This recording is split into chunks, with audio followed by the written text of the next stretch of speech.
भगवान श्री कृष्ण ने बर्बरीक से शीश क्यों मांगा? बर्बरीक कैसे बने खाटू श्याम?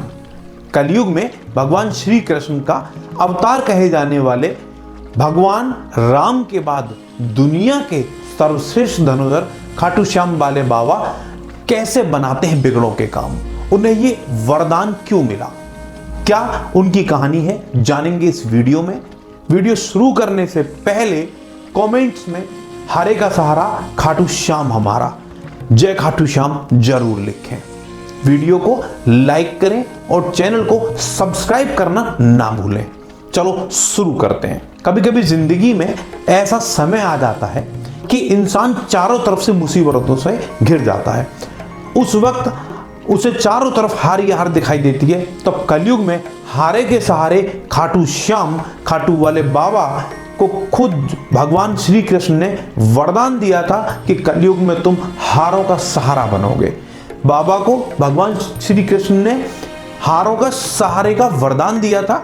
खाटू श्याम मंदिर भारतीय राज्य राजस्थान के सीकर जिले में सीकर शहर से 43 किलोमीटर दूर खाटू गांव में एक हिंदू मंदिर है। खाटू श्याम जी भगवान श्री कृष्ण के कलयुगी अवतार कहे जाते हैं। इस कहानी की शुरुआत महाभारत काल से होती है। महाभारत काल में पांडव पुत्र भीम का विवाह एक राक्षस हिडिंब की बहन हिडिंबा के साथ हुआ था, जिससे उन्हें घटोत्कच नामक एक पुत्र प्राप्त हुआ। घटोत्कच का विवाह दैत्यराज मुरा की बेटी अहिलावती के साथ हुआ था, जिसे मोरवी के नाम से जाना जाता है। इन्हीं के पुत्र थे बर्बरीक, इसलिए इन्हें मोरवी नंदन भी कहा जाता है। बर्बरीक को ही बाबा खाटू श्याम कहते हैं। बर्बरीक अपने पिता घटोत्कच से भी ज्यादा शक्तिशाली और मायावी थे। युद्ध की अद्भुत कला बर्बरीक ने अपनी मां मोरवी से सीखी।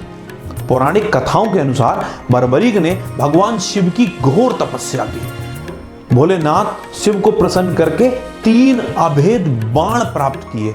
यह बाण ऐसे थे जिनसे तीनों लोकों को जीता जा सकता था। तीनों बाणों को चलाने के लिए एक विशेष धनुष की आवश्यकता थी। इसके लिए बर्बरीक ने अग्निदेव की घोर तपस्या की। तब अग्निदेव ने प्रसन्न होकर उन्हें यह धनुष प्रदान किया, जो उन्हें तीनों लोकों में विजयी बनाने में सक्षम था। उसी समय कौरवों और पांडवों के बीच महाभारत का भयंकर युद्ध चल रहा था। युद्ध की जानकारी मिलते ही बर्बरीक की युद्ध में जाने की इच्छा हुई। उन्होंने अपनी मां से इसकी इजाजत मांगी और आशीर्वाद मांगा। उनकी मां जानती थी कौरवों और पांडवों के बीच भीषण युद्ध चल रहा है। उन्होंने सोचा कि कौरवों के पास तो बड़े बड़े योद्धा विशाल सेना है, लेकिन पांडव इतनी बड़ी विशाल सेना के सामने कमजोर ना पड़ जाएं। इसलिए मोरवी ने बर्बरीक से एक वचन लिया कि जो भी पक्ष तुम्हें हारता हुआ मिलेगा तुम उसकी ओर से युद्ध लड़ोगे। बर्बरीक ने अपनी मां का आशीर्वाद लिया और युद्ध में हारते हुए के पक्ष का साथ देने का वचन देकर निकल पड़े। इसी वचन के कारण हारे का सहारा बाबा श्याम हमारा, यह बात प्रसिद्ध हुई। यहीं से यह बात फेमस हुई। फिर बर्बरीक अपने प्रिय नीले घोड़े पर सवार होकर शिवजी से प्राप्त धनुष और अभेद बाण को साथ लिए कुरुक्षेत्र के युद्ध के मैदान की ओर निकल पड़े। जब बर्बरीक जा रहे थे तो उन्हें मार्ग में एक ब्राह्मण मिले। यह ब्राह्मण कोई और नहीं, भगवान श्री कृष्ण स्वयं थे, जो कि बर्बरीक की परीक्षा लेना चाहते थे। ब्राह्मण बने श्री कृष्ण ने बर्बरीक से प्रश्न किया कि वो मात्र 3 बाण से लड़ने जा रहे हैं। मात्र 3 बाण से कोई युद्ध कैसे जीत सकता है? बर्बरीक ने कहा कि उनका एक ही बाण शत्रु की सेना को समाप्त करने में सक्षम है और उसके बाद वह तीर नष्ट ना होकर वापस उनके तरकस में आ जाएगा। अगर तीनों तीरों का उपयोग किया जाए तब वो संपूर्ण जगत का विनाश किया जा सकता है। ब्राह्मण ने बर्बरीक से एक पीपल के वृक्ष की ओर इशारा करते हुए कहा कि वो एक बाण से पेड़ के सारे पत्तों को भेद कर दिखाए। बर्बरीक ने भगवान का ध्यान करके एक बाण छोड़ दिया। जब बर्बरीक ने बाण छोड़ा तो उस बाण ने पीपल के सारे पत्ते भेद दिए और उसके बाद बाण भगवान कृष्ण के पैर के चारों तरफ चक्कर लगाने लगा। बाण जब भगवान कृष्ण के पैर के चारों तरफ घूमने लगा तो असल में भगवान कृष्ण ने एक पत्ता अपने पैर के नीचे छिपा लिया। बर्बरीक समझ गए कि उसी पत्ते के भेदने के लिए जो बाण है वो चारों ओर चक्कर लगा रहा है। बर्बरीक बोले, हे ब्राह्मण, अपना पैर हटा लो, नहीं तो ये पैर को भेद कर पार निकल जाएगा। श्री कृष्ण बर्बरीक के पराक्रम से बहुत प्रसन्न हुए। उन्होंने पूछा कि बर्बरीक किस पक्ष की तरफ से युद्ध करेंगे। बर्बरीक बोले, उन्होंने तो लड़ने के लिए कोई पक्ष निर्धारित ही नहीं किया, वो तो बस अपने वचन के अनुसार हारे हुए पक्ष की ओर से लड़ेंगे। श्री कृष्ण ये सुनकर सोचने लगे, क्योंकि बर्बरीक के इस वचन के बारे में कौरव जानते थे। कौरवों ने योजना बनाई थी कि युद्ध के पहले दिन वो कम सेना के साथ युद्ध करेंगे, क्योंकि उनके पास सेना जब कम होगी इससे कौरव युद्ध में हारने लगेंगे, जिसके कारण बर्बरीक कौरवों की तरफ से लड़ने आ जाएंगे। और अगर बर्बरीक कौरवों की तरफ से लड़ेंगे तो उनके चमत्कारी बाण पांडवों का नाश कर देंगे। कौरवों की योजना विफल करने के लिए ब्राह्मण बने श्री कृष्ण ने बर्बरीक से एक दान का वचन मांग लिया। बर्बरीक ने दान देने का वचन दे भी दिया। अब ब्राह्मण ने बर्बरीक से कहा कि दान में बर्बरीक का उन्हें सिर चाहिए। अब इस अनोखे दान की मांग को सुनकर बर्बरीक आश्चर्यचकित हुए। पहले तो सोचने लगे और समझ गए कि यह कोई ब्राह्मण सामान्य व्यक्ति नहीं है।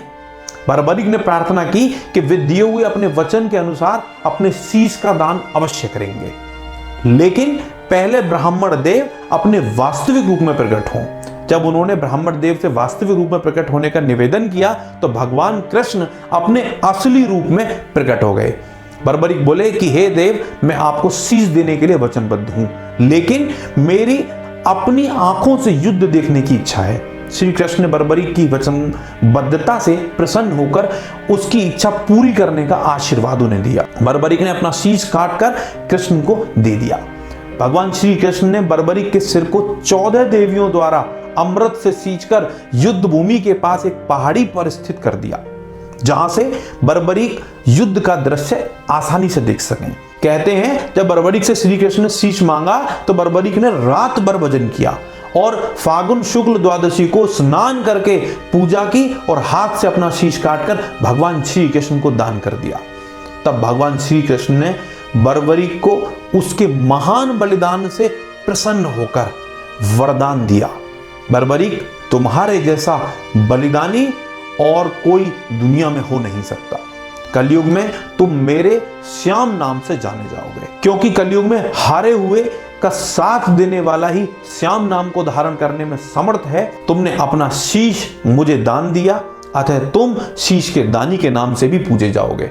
तुमने हारने वाले का साथ देने का वचन दिया, अपनी मां को दिया गया तुम्हारा वचन यह हमेशा सदैव सिद्ध होगा, इसलिए तुम सदैव हारे के सहारे बनोगे। जो भी कलयुग में भक्त तुम्हारी पूजा करेगा उसकी समस्त मनोकामनाएं अवश्य पूर्ण होंगी।